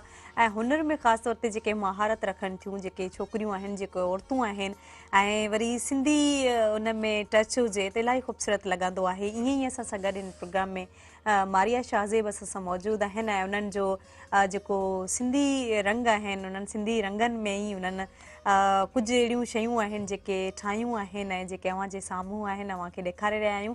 वधीक उन्हनि सां ॻाल्हि ॿोल कंदासीं, वधीक उन्हनि खां ॼाणंदासीं। ऐं नाज़रीन, हिन प्रोग्राम सुबह महिराण सां तावन कयो आहे टपाल मेज़बान। महिमान सां त बसि हिकिड़ो रिश्तो आहे, असां लाइ त हू फ़रिश्तो आहे। मेज़बानी असांजो मान आहे, महिमान नवाज़ी सुञाण आहे। सिंध जी मेज़बानी जी सुञाण टपाल मेज़बान। नाज़रीन, तव्हां बि असांजे प्रोग्राम में शामिलु थी सघो था, पंहिंजूं सलाहूं ऐं पंहिंजा मशवरा ॾेई सघो था। जिते ॻाल्हि अचे थी इन्हनि सुठियुनि ख़ूबसूरत शयुनि जी, त उन हवाले सां ॻाल्हि ॿोल थी रही है मारिया सां। अच्छा मारिया, ये सारी चीज़ें माशाल्लाह इतनी खूबसूरत हैं, जैसे कि आपने सारा ये काम सीखा है, तो क्या आप जो है वो मीन्स के ज़ाहिर सर्टिफिकेट भी आपको मिला होगा, वहाँ भी कोई इम्तिहान हुए होंगे, तो उनमें कितने वो क्या मतलब मीन्स के पास हुए या नहीं, किस टॉपर ही है ग्रेड? माशाल्लाह। अच्छा माशाल्लाह माशाल्लाह, तो टॉपर ही नहीं है, मीन्स कि आपका काम भी उस तरह से अच्छा है। तो वहाँ से ये सारी चीज़ें सीखी, पहले तो आपको शौक था ही, और फिर हर एक का अलग अलग कोर्स होता है या एक ही कोर्स में ये सारी नहीं, चीज़ें आपको सिखाते हैं? अलग अलग टाइमिंग में अलग अलग अलग कोर्सेज होते हैं स्टूडेंट पर डिपेंड करता है कि वो किस तरह कि से। आप कितने मंथ्स में उसको कंप्लीट कर सके ना, कितनी सही। आप में एबिलिटी है। ज़बरदस्त। मैंने जो 6 मंथ के कोर्सेज है ना, वो मैंने 1 वीक में कंप्लीट किए, अच्छा। क्योंकि इंटरेस्ट भी था और फिर साथ में ये कि ना बहुत ज़्यादा कि मुझे जल्दी सीखना है, सही। फिनिशिंग लानी है। तो अपने जो टीचर्स हैं उनसे माशाल्लाह अच्छा अच्छे माशाल्लाह रिमार्क्स ही पाए माशाल्लाह। ज़बरदस्त। और ये आपने जो बॉक्स बनाया, ये आई थिंक ब्राइड का ही है ना, ऐसे जी, वो जी, उसकी ज्वेलरी वगैरह या इस तरह से रखते हैं। ये आप यहीं से, आपको माइक लगा हुआ है शायद इस वजह से आप थोड़ा, लेकिन यहीं से आप जो है ना वो बता सकती हैं। इस पर जो फ्लावर बने हुए हैं, जी जी ये इसको टच करना किस जी, तरह जी। से, तो इसको वो आपने सुई से किया हुआ ये सारा या? ये पेस्टिंग वर्क है। अच्छा पेस्टिंग वर्क है। सही। यस, मैं ब्राइडल आजकल वेडिंग जो सीजन चल रहा है, सही। ब्राइडल ऑर्डर्स आते हैं ना, तो उनके लिए अच्छा प्रिपेयर किया हुआ है। सही, ग्लास का काम भी हो रहा है इसमें ना, जी जी। ऐसे ही। और भी ये भी इसमें जो- मल्टीपर्पज बॉक्स है। अच्छा आप इसे ज्वेलरी बॉक्स भी बना सकते हैं, स्विंग बॉक्स भी बना सकते हैं। अच्छा और मैंने अब नेक्स्ट मैंने आपको कभी दिखाऊंगी कि कुरान पाक के ना अच्छा मैंने कवर्स वगैरह बनाए हैं माशाल्लाह। इसी थीम पर ना। अच्छा, जिस तरह से ऑर्डर वो आपने मुझे मैसेज किए थे, मैंने देखे थे पहले कवर ना, वो बड़े खूबसूरत थे, रेड कलर में थे और शायद मैरून जी इस तरह ये के। देखिए, ये मैंने उसके कुरान पाक के साथ एक छोटा सा बॉक्स बनाया। अच्छा जैसे मोस्टली खवातीन को आदत होती है बैग में तस्बीह रखने की ना, छोटी सी, अच्छा तो सही, वो सही। बैग में नहीं प्रॉब्लम हो रहा होता है। ये तस्बीह की बॉक्स है ना? हाँ, ये मैंने तस्बीह के लिए बनाया था, अच्छा। लेकिन लेडीज ने इसको मल्टीपर्पज यूज में ले लिया यूज है में ना, ले कि लिया है। ज्वेलरी के लिए भी और एसेसरीज, रिंग्स वगैरह जी, जी, जी। रखना या कोई चेन वगैरह इस तरह से, या इसमें वो ब्रेसलेट्स भी रखे जाते हैं। जी आप प्रेजेंट भी कर सकते हैं। हाँ मतलब माशाल्लाह। जैसे देखें, आपको कोई जरूरत नहीं रहेगी कि आप पैकिंग करवाएं सही। यानी और कुछ ऐसे चीज करें कि ये इतना ब्यूटीफुल लग रहा है देखने में बॉक्स ना, माशाल्लाह कि माशाल्लाह। आपको कोई परेशानी नहीं होगी अगर कोई प्रेजेंट करना चाहे तो। सही सही। और ये पिन्स के नीचे शायद ये भी ज्वेलरी बॉक्सेस है ना, ये इसमें ये भी अच्छा। बॉक्स है, सही। ये जूट का है। अच्छा। जूट पे बना हुआ है ये पूरा सही। ना, और इसका भी यही है कि ना आप शो पीस के तौर पे भी रख सकते हैं अपने ड्राइंग रूम में, सही, और गिफ्ट के तौर पे भी आप यूज़ कर सकते हैं। माशाल्लाह। कुछ चीज़ें ड्रेसिंग पर होती हैं, आप वो सेविंग कर सकते हैं अपनी इसमें। वो टेबल पर जैसे रखी रहती हैं तो इनमें अगर रखी रहें तो बड़ी खूबसूरत लगती हैं, छोटी छोटी चीज़ें माशाल्लाह सारी चीज़ें। और ये कवर्स जो हैं वो आई थिंक अजरक का कपड़ा है ना, लेकिन ये साथ में इसका बॉर्डर जो बना हुआ है वो किस तरह से बना है? ये इसके अंदर भी लगती कॉटन, है। हाँ पाइपिंग, इसके अंदर कॉटन आपने भरी है? नहीं, इसमें वायर होता है। अच्छा, वायर फोम होता है? वायर होता है। वायर होता है, जी जी, सही फोम पूरी ना लेयर होती है उसकी, अच्छा, तो उस पे पाइपिंग लगाते हैं। सही सही, नहीं बड़ी खूबसूरत लग रही हैं। अच्छा, ज़बरदस्त ज़बरदस्त। और ये की चेन्स और भी बने हुए हैं। जी जी। और ये किस काम के लिए हैं? ये जो ग्रीन, हाँ ये बॉक्स है, ये कैंडल है। अच्छा कैंडल है, कैंडल है ये, मैंने जो ग्रीन थीम आपको जो और भी हैं टच कैंडल्स नजर आ रहा है जी, तो ये सारे मैंने बनाए थे 14 अगस्त के हवाले अच्छा से। सही से इसमें ग्रीन और वाइट आ रहा है कलर, सिल्वर भी आ रहा है, सही सही माशाल्लाह खूबसूरत है। और रिंग्स भी बनाती हैं? जी, ज्वेलरी में आपने- तमाम आइटम्स ना जो सही। भी आप यानी ऑर्डर करें, मेरा फेसबुक पर है अकाउंट और अच्छा। इंस्टा पे ना, उस ज़बरदस्त, पर मुझसे कांटेक्ट कर सकते हैं, ऑर्डर दे सकते हैं, माशाल्लाह। वहाँ जाके मेरा वर्क चेक कर सकते हैं। और भी बहुत है सारी जो भी जी, चीज़ें आप बनाती हैं तो वहाँ रख देती हैं? फेसबुक और इंस्टा पे मारिया शाहजेब के नाम अच्छा, से। जब लाइक्स मिलते हैं या जब कमेंट्स मिलती हैं, जब कोई अप्रिशिएट करता है तो कैसा महसूस करती हैं? बहुत खुशी होती है, और इनकरेजमेंट पे तो फिर मेरा और दिल चाहता है कि और कि चीज़ें बनाई और जाएं, आइडियाज हाँ। और चीजें लेकर आऊं सबके सामने। और ऐसे ही चीज़ें होता है बनाऊं। जब बंदा कोई काम कर रहा होता है, जब उसको वो सब रेस्पॉन्स मिल रहा होता है लोगों की तरफ से, तो और वो दिल बड़ा हो जाता है और खुशी होती है कि और चीज़ें बनाई जाएं। माशाल्लाह बहुत ज़्यादा खूबसूरत। और उसके अलावा आपने ज़ाहिर है स्टडीज़ जो की हैं उनमें और भी गर्ल्स होंगी, वो भी सीखना चाह रही होंगी। और आपका जो ग्रुप है फिर उसको आप खुद सिखाती हैं या क्लासेस लेती हैं, या फिर वो भी जो स्टूडेंट्स हैं वहाँ से आप अपनी दोस्तें लेकर आई हैं? आजकल तो मेरा इरादा है, सेंटर मैंने अभी तक ओपन नहीं किया है, अच्छा, लेकिन इरादा है कि जो आपके ग्रुप में काम कर रही होती हैं तो वो जी, क्या जी। गाँव से, गोठों से ताल्लुक रखती हैं या फिर? जी जी, अच्छा, इस तरह से ही है। लेकिन उनको फिर मैं ना मतलब खुद ज़ाहिर है उन्हें कन्वेंस प्रॉब्लम होते हैं, सही, तो फिर मैं खुद यानी उनके पास जाती हूँ, अपना वर्क दे के फिर वहीं से यानी पिक एंड ड्रॉप मेरा अपना होता है ना, सही, उनको मैं तकलीफ नहीं देती कि वो फिर मतलब स्ट्रगल करें ना। हाँ। तो ये उनके साथ वनी मैं ऑर्डर देकर चीज़ें आती हूँ, देकर भी pick and आती हैं drop। फिर लेकर भी जी, खुद ही जी, आती हैं? ये करती चलें, ये अच्छा है। और क्या प्लान है कि इसके बाद आप क्या ऐसी चीज़ें हैं जो बनाना चाहते हैं? हूँ। मेरा एक अब यानी एक ख्वाब समझ लें कि एक ग्रुप ऐसा हो, मतलब मैं क्रिएट करूं या मैं किसी के साथ कनेक्ट हो जाऊं कि मैं जो मेरे पास टैलेंट है मैं दूसरों को सिखाऊं भी, बिल्कुल, और फिर लोग मतलब जो ख़वातीन हैं जिनके पास खुद भी टैलेंट है और उनको मौका नहीं मिल रहा ना, तो उनको प्रोवाइड करें ऐसी जगह या कोई ऐसा प्लेटफॉर्म मिले कि ना जो मेहनती हैं ख़वातीन जो चाहती हैं करना लेकिन उनके पास कोई प्लेटफॉर्म नहीं है, तो अब कोई अगर प्रोवाइड करना चाहे तो वो इस प्रोग्राम के तवस्सुस से मेरा मैसेज उन तक चला जाएगा, तो कि ऐसा एक प्लेटफॉर्म चाहते हैं। माशाल्लाह माशाल्लाह। और ये बहुत बड़ी सोच है, मीन्स कि ऐसी वसी सोच रखना कि आगे बढ़ना और सबको साथ लेकर चलना, ये चीज़ किसी किसी में होती है, किसी में नहीं होती, लेकिन अल्लाह आपको कामयाब करे, हमारी दुआएं आपके साथ हैं। एप्लिक का काम भी आप करती हैं? एप्लिक वर्क मैं कुछ करती हूँ, बहुत जिसको सिंधी में कहते हैं टुक जो कम, वो ऑर्डर्स मुझे मिलते तो मैं बनवा के देती हूँ। अच्छा, ऑर्डर बनवा कर देती हूँ। सही। एप्लिक वर्क है, ब्राइडल वर्क है, बेडशीट्स का है। अच्छा, मेरे पास होता है बेबीज का जो पूरा मटेरियल होता है ना, उनके यानी सूट से लेके और जो बास्केट्स चल रही हैं, सेट्स चल रहे हैं, क्विल्ट सेट्स हैं, बेबी सेट्स वगैरह, अच्छा, तमाम चीज़ें लेडीज़ के और बेबीज़ के इस्तेमाल की जितनी भी चीज़ें, हाउस होल्डिंग चीज़ें जो है वो मैं इन सब प्रोवाइड कर सकती हूँ। सिर्फ एक जेंट्स का मैंने स्टार्ट नहीं किया। अच्छा वैसे औरतों और बच्चों के हवाले से जो भी चीज़ें हैं, लेकिन शूज़ भी मेरे ख्याल में आपने मुझे सेंड किए थे ना? शूज़ भी शूज़ या ये सॉक्स टाइप हैं चीज़ें, जुराब जैसे शूज़ है, वॉल हैंगिंग है, अच्छा, इस तरह की चीज़ें, कर्टन्स, प्लो और प्लोज में, सोफ़ा बैग्स में, इसमें बहुत ज़्यादा यानी वैरायटीज़ आ रही हैं आजकल ना। अच्छा, तो जो भी आप यानी कस्टमर की डिमांड पर है, जो भी आप बनवाना चाहें सही तो वो हम प्रोवाइड करते हैं। अच्छा, ये इनका जो इसके कॉम्बिनेशन या इनका जो एक कंट्रास्ट होता है वो किस तरह से आप खुद मैच करती हैं? या कुछ आइडियाज आप अपनी दोस्तों से भी लेती हैं? मोस्टली ऐसा होता है कि मैं अरेंज कर रही होती हूँ कंट्रास्ट वगैरह, जो कस्टमर्स आते हैं, या मैं सही। खुद भी कुछ चीज़ें डिस्प्ले कर रही होती हूँ, बना रही होती हूँ, तो मैं खुद ही अरेंज करती हूँ कंट्रास्ट वगैरह। और कस्टमर का ये होता है कि पहले उनसे मैं डिस्कस करती हूँ कि वो क्या चाह रहे हैं, सही। उनकी क्या नीड है, फिर मैं कुछ अपने एनी आइडियाज़ उनके साथ शेयर करती हूँ कि इस तरह से अगर जी, चीज़ें जी। बनाई जाएं।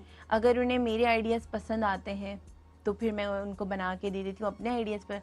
देन अदरवाइज अगर कोई मुझे बताता है कि हमारी ये कलर कॉम्बिनेशन, ये थीम रखनी है, तो फिर ऑन ऑर्डर जो भी वो चाहे वो बना के। अच्छा, ज़बरदस्त। और भी बहुत सारी बातें होंगी और बातें करने को तो बहुत हैं। शयूं बेॾियूं सुठियूं आहिनि, यकीनन वधीक ॻाल्हि ॿोल कंदासीं ऐं पुछंदासीं राज़ बि, जीअं त असांजे जेके व्यूअर्स आहिनि उहे बि ॼाणनि, उन्हनि खे बि शऊर मिले। ऐं नाज़रीन, हिन प्रोग्राम सुबह महरान सां तावन कयो आहे टपाल मेज़बान। महिमान सां त बसि हिकिड़ो रिश्तो आहे, असां लाइ त हू फ़रिश्तो आहे। मेज़बानी असांजो मान आहे, महिमान नवाज़ी सुञाण आहे। सिंध जी मेज़बानी जी सुञाण टपाल मेज़बान। वठंदासीं ब्रेक खां पोइ असां वापसि ईंदासीं। केॾांहुं न वञो, असां सां गॾु रहिजो।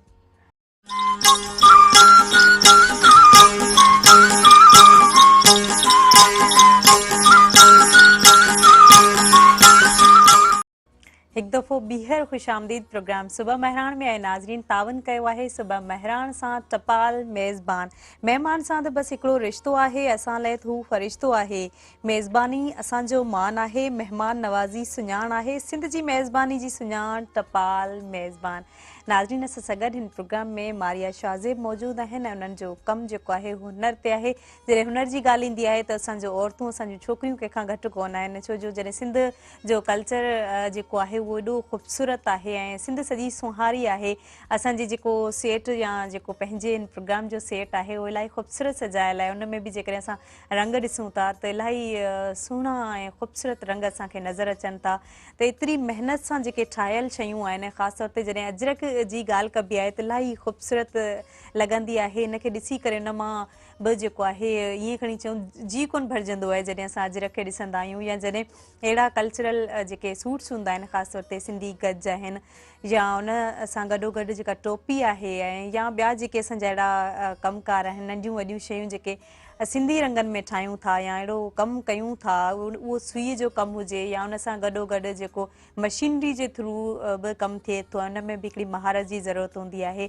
मुख़्तलिफ़ जेके कोर्सिस आहिनि उहे असांजूं नियाणियूं करे सघनि थियूं। जीअं मारिया शाज़ेब जेके आहिनि उन्हनि कोर्सिस कया आहिनि, उन मां सिख्या हासिलु कई आहे। जेके बि दिलचस्पी रखनि थियूं त उहे अॻिते वधनि, छो जो हीअ जेको जीअं पहिरियां ई असां सां गॾु ज़ुल्फ़कार हाले पोटो साहिबु ऐं ज़ुल्फ़कार कादरी साहिबु हिन प्रोग्राम में मौजूदु हुआ। उन्हनि मुख़्तलिफ़ ॻाल्हियूं कयूं, उन्हनि मुख़्तलिफ़ शेयरिंग्स कयूं। उन्हनि में इहो बि ॿुधायो त असांजो जेको पढ़ाई आहे, तालीम आहे, उन सां गॾोगॾु जेको हुनर आहे उहो बि घणी अहमियत रखे थो। ऐं जॾहिं असां हुनर खे, तालीम खे इन्हनि सभिनी खे असां मिलाईंदासीं, तॾहिं हिकिड़ी जेका आहे स्ट्रॉन्ग या सघारी जेका क़ौम आहे उहा असां थी सघंदासीं। सो ही कल्चर जे डे जेको असां मल्हाइण लाइ वञी रहिया आहियूं, सकाफ़ती ॾियारो सिर्फ़ु इन लाइ न हूंदो आहे त असां जेको आहे सुठा ड्रेसिस पायूं था, उन्हनि खे असां नुमायां कयूं था, उन्हनि खे रिप्रेज़ेंट कयूं था, पर उन सां गॾोगॾु असां हिकिड़ा सुठा शहरी आहियूं, सुठा ॻोठाणा आहियूं, या इन जेके सुठा पाकिस्तानी या सुठा सिंधी आहियूं, असां कुझु करे सघूं था पंहिंजे मुआशरे लाइ, या छा करे रहिया आहियूं। जेकॾहिं असांखे अॻिते वधिणो आहे, कुझु करिणो आहे, हिकु सघारी क़ौम थियणो आहे, त पोइ असांखे तालीम सां गॾोगॾु जेको ही हुनर जो जेको कमु आहे इनखे बि असांखे अॻिते वठी हलणो आहे। ऐं जेके बि सिंधी नियाणियूं ऐं औरतूं जेके असांजे प्रोग्राम ॾिसनि पियूं, ख़ासि तौर ते उहे इन्हनि सभिनी शयुनि में दिलचस्पी रखनि थियूं, ॾिसण बि चाहिनि थियूं। कुझु अहिड़ियूं शयूं हूंदियूं आहिनि जेके ठाहिण बि चाहींदियूं आहिनि, ऐं पाण बि पंहिंजे घर में अहिड़ा शयूं जेके आहिनि उहे ठाहे सघनि थियूं। उहे ठाहे करे जॾहिं असां घर पंहिंजे खे सिंगारींदा आहियूं त इलाही ख़ूबसूरत लॻंदो आहे। हर को जॾहिं असांखे पुछंदो आहे, दाद ॾींदो आहे, त अञा वधीक ख़ुशी थींदी आहे। सो मारिया खां अञा वधीक पुछंदासीं। बॉक्सिस भी आहिनि पर ते अव्हां जा ठहियल छोटे छोटे वो बॉक्सेस है, आई थिंक हार्ट बनी हुई है ना, दिल, जी जी दिल बनी हुई है। तो ये किस तरह से आप, ये किस काम के लिए हैं? ये अभी चल रहे हैं वेडिंग सीजन जी, तो एंगेजमेंट रिंग प्रेजेंट के लिए अच्छा, use कर माशाल्लाह सकते हैं। माशाल्लाह, जबरदस्त। और कुछ छोटे से स्वीट्स वगैरह, अच्छा। गिफ्ट्स इस तरह से इस तरह से इसके ये लिए काम भी। आते हैं। और रलियां या कुछ इस तरह से आप बनाती हैं? जी जी, इसका अच्छा। भी पूरा कंप्लीट वर्क होता है मेरे पास, माशाल्लाह। अगर ऑर्डर देना चाहिए तो ना। छोटी चादरें ये रखी हुई हैं। जी जी अच्छा, तो इनके बेडशीट्स भी हैं? और जी जी, अच्छा, बेडशीट्स पूरा जैसे बेडरूम सेट वगैरह चल रहे हैं आजकल जी। ना, कंप्लीट क्लोज सेट्स के साथ ना, वो भी बनाती हूँ। और बेबी सेट्स भी बनाती हूँ अच्छा माशाल्लाह। मुख्तलिफ डिज़ाइंस में। और स्टिचिंग का भी है मेरा ना, लेडीज़ के सूट्स वगैरह हैं। अच्छा स्टिचिंग करवा कर देती हूँ, डिज़ाइनिंग मेरी अपनी सही। होती है और कस्टमर अगर चाहें तो अपनी डिज़ाइनिंग भी करवा सकते हैं। माशाल्लाह। और बच्चे जब सो रहे होते हैं उनकी जो वो क्या कहते हैं बिछाना कहें या वो बेड कहें जिस तरह से सजाया हुआ होता है, बेबीज़ का कंप्लीट नहीं आपको मिलेगा सेट जो सजाया हुआ अगर बड़ा रूम भी खूबसूरत डेकोर लगता है। कराना चाहें, और कंप्लीट एसेसरीज बेबीज़ की ना, अच्छा शूज़ है, पूरे बिस्तर वगैरह हैं, कपड़े हैं, सही। एवरीथिंग अच्छा बेबीज़ की भी। जबरदस्त। और हैंगिंग्स आप बता रही थी कि शायद वॉल पर जो जी जी, वॉल हैंगिंग नहीं आजकल चल रही है, जैसे लड़ियाँ वगैरह चल रही सही। हैं, शीशों में चल रही हैं। मैंने एक डिज़ाइन की है, अजरक पर ही है, बॉक्सेस बनाए वॉल हैंगिंग पे ना। अच्छा तो वो भी आपको शो करवाऊंगी किसी दिन। चलें, फेसबुक पे देख लें, जिन्हें देखना मतलब चेक करना हो ना, तो फेसबुक मेरी आईडी पर मारिया शाहजेब, उस पर देख सकते हैं। और मैं पॉट्स भी बनाती हूँ, सही। मुख्तलिफ डिज़ाइनिंग, मतलब इटालियन डो पर भी बनाती हूँ, अच्छा। जूट पर भी बनाती हूँ, सही सही। पेंटिंग एंड स्प्रे पे भी बनाती हूँ, पॉट्स वगैरह अगर जो भी कैंडल वर्क मैंने पूरा किया हुआ है, उस पर भी काम कर रही होती हूँ। मतलब मुझे मेरे जहन में जो चीज़ आ जाती है उस पर स्टार्ट कर देती हूँ। माशाल्लाह माशाल्लाह। एक होता है क्रिएटिव माइंडेड जी कि खुद से चीज़ें क्रिएट करना, सोचना, खुद के आइडियाज़ जो है उसमें शामिल करना और वो चीज़ें बनाना, वो मुनफरिद होती हैं सबसे। बस मैं अल्लाह ताला का शुक्र अदा करती हूँ। बच्चे और हस्बैंड मुझे कहते हैं कि ना, मतलब मेरे बॉक्सेस रखे हुए होते हैं घर में मुख्तलिफ जगह पर, तो कहते हैं कि ना आप तो ना यूजलेस चीज़ों से भी ना कुछ बना देती हैं। अच्छा। तो मैं कहती हूँ बेटा अल्लाह का शुक्र है। हाँ, कि एक चीज़ होती है कि चले आपका इंटरेस्ट है, आप बनाना चाह रही होती हैं, लेकिन दूसरा है कि वो सब चीज़ें भी मैनेज करना, ज़ाहिर है बच्चों को स्कूल भेजना और उनका खाने का और सफाई सुथराई का ख्याल रखना, ये सब चीज़ें मीन्स के माना रखती हैं। लेकिन उनके साथ साथ जो हस्बैंड के साथ होता है, हस्बैंड का वो भी बड़ा मेरे हस्बैंड माशाल्लाह बहुत कितना cooperative सपोर्ट है, करते हैं आपको? बहुत सपोर्ट करते हैं मुझे। अच्छा। और बहुत अप्रिशिएट करते हैं। मतलब मुझे मोस्टली जाना होता है, मार्केट जाना होता है, ऑर्डर्स लेने होते हैं, देने होते हैं, तो वो अपना ऑफिस भी देख रहे होते हैं, बच्चों को भी कर रहे होते हैं, मुझे भी फुल टाइम दे रहे होते हैं। माशाल्लाह। मतलब ऐसा नहीं कि कभी ऐसा होता है ना कि हस्बैंड फेड अप हो जाते हैं कि भाई अब बहुत हो गया। तो ये वाली चीज़ नहीं है माशाल्लाह। अच्छा। मुझे बहुत सपोर्ट करते हैं मेरे हस्बैंड। और ख़ास तौर पर ये छोटी छोटी जो चीज़ें होती हैं मार्केट में जाना आना, इस तरह से वो ज़ाहिर है अपना काम करते हैं, तो वो उनमें बिजी रहते हैं, तो तंग ही तो हो जाते हैं उनकी इन और चीज़ों बच्चों की हेल्प के बगैर तो मैं नहीं कर सकती। से। बिल्कुल बिल्कुल। तो पहले मेरे वालिद जब हयात थे, वो मुझे यानी शादी से पहले वो बहुत सपोर्ट करते थे माशाल्लाह। और माशाल्लाह हस्बैंड मुझे मिले तो वो भी बहुत सपोर्टिव है मेरे लिए। मैं माशाल्लाह। जितना उनकी तारीफ करूं, जितना उनके लिए दुआएं करूं ना, कम है। बहुत कम। और मैं दुआ करती हूँ कि सबको ऐसा लाइफ पार्टनर मिले। माशाल्लाह माशाल्लाह। बहुत अच्छे हैं, बहुत कोऑपरेटिव है मेरे साथ। और अब एक ऐसी चीज़ होती है जो मीन्स के औरतों में भी होती है, जो लड़कियों में भी होती है, मीन्स के वो चीज़ ये कि उनकी वो जो मसरूफियात हैं या उनके जो मसले हैं उनको भी समझना। जी जी मीन्स कि आप भी कंप्रोमाइज़ करती होंगी, ये सारी चीज़ें समझती होंगी और मैच्योर होना चाहिए, क्योंकि घर जो है वो ना सिर्फ हस्बैंड से चलता है ना सिर्फ वाइफ से चलता है। अब दोनों की सोच और दोनों को मीन्स के एक दूसरे को समझना बड़ी माना रखता है, एक दूसरे के हालात को देखना। ये नहीं कि भाई इसने जो है ना वो ये चीज़ बनवाई है या उसने वो चीज़ बनवाई है तो वो मुझे बनवानी चाहिए, लेकिन अपनी सूरत हाल, अपने घर के अखराजात देखने चाहिए और उसको देखकर बजट में रहकर ही जो है ना वो चीज़ों को मैनेज करना चाहिए, तभी जो है वो घर अच्छा चल रहा होता है।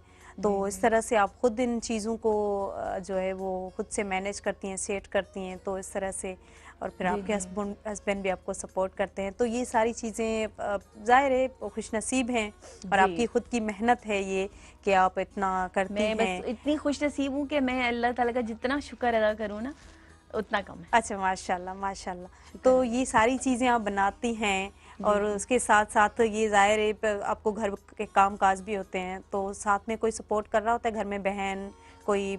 नहीं मैं सब खुद अच्छा खुद करती हूँ सब चीज़ें ना, खुद से मैं आपको पहले भी बताया कि मैं अपना रेस्ट टाइम कम कर देती हूँ।